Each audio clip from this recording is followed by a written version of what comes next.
കാട്ടിലെ തടി തേവരുടെ ആന എന്ന വാർത്താ ചാനലിലേക്ക് ഏവർക്കും സ്വാഗതം. പ്രധാന വാർത്തകൾ.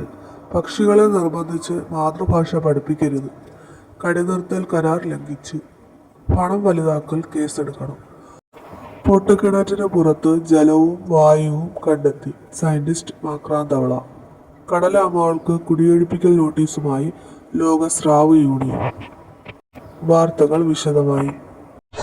തത്തകളെ നിർബന്ധിച്ച് ഒരു മാതൃഭാഷയും പഠിപ്പിക്കരുതെന്ന് പഞ്ചവൻ കാട്ടിൽ നിന്നും മുത്തപ്പൻ തത്ത അറിയിക്കുകയുണ്ടായി.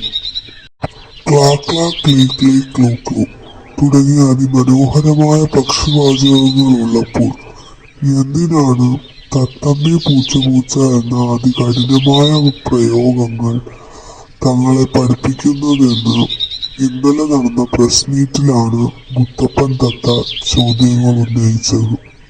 ഇതിനെതിരെ അതിശക്തമായി പ്രകടനങ്ങൾ നടത്തുമെന്നും മുത്തപ്പൻ തത്ത അറിയിക്കുകയുണ്ടായി. ഇതിനോടനുബന്ധിച്ച് മൃഗരാജന്റെ ഗുഹയിലേക്ക് ഒരു മാർച്ച് നടത്താനും അവർ തീരുമാനിച്ചു.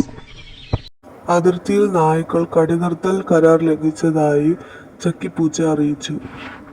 മീൻകാരൻ സൈക്കിളിൽ വരുമ്പോഴുള്ള റോഡിന് ഇരുവശത്തും നടക്കുന്ന അടിയും കടിയുമാണ് നിർത്തണമെന്ന 2 വർഷം മുമ്പെടുത്ത തീരുമാനത്തെ ലംഘിച്ചതായാണ് ചക്കിപ്പൂച്ച അറിയിച്ചത്. കടിനിർത്തൽ കരാർ ലംഘിച്ച എല്ലാ നായ്ക്കൾക്കുമെതിരെ വനം വകുപ്പിലെ പോലീസ് മേധാവിയുടെ നേതൃത്വത്തിലുള്ള പോലീസ് സംഘം കേസെടുത്തു. മൂർഖൻ പാമ്പുകൾ പണം വിടർത്തി കാണിക്കുന്നു എന്ന പരാതിയുമായി വാർഡ് മെമ്പർ കോലൻ പാമ്പ് രംഗത്തെത്തി. വഴിയിൽ കൂടി പോകുന്ന എല്ലാവരെയും പണം കാണിച്ച് പേടിപ്പിക്കുകയാണ് മൂർഖൻ പാമ്പുകൾ ചെയ്യുന്നതെന്ന് വാർഡ് മെമ്പർ അറിയിച്ചു. അതേ തുടർന്ന് പാമ്പുംകൂട് ദേശത്തെ നിവാസികൾ നൽകിയ പരാതിയിലാണ് കേസെടുത്തത്. പൊട്ടക്കിണറ്റിന് സമീപമുള്ള പ്രാന്തപ്രദേശങ്ങളിൽ ജലവും വായുവും കണ്ടെത്തി സയന്റിസ്റ്റ് മാക്രാൻ തവള. കഴിഞ്ഞ ആഴ്ചയുണ്ടായ മഴക്കെടുതിയിലാണ് മാക്രാൻ തവള ഇവ കണ്ടെത്തിയത്. ഇതിനെ സയന്റിസ്റ്റുകളുടെ മാക്രാൻ ലോകം കൈയടിച്ച് പ്രോത്സാഹിപ്പിക്കുകയുണ്ടായി.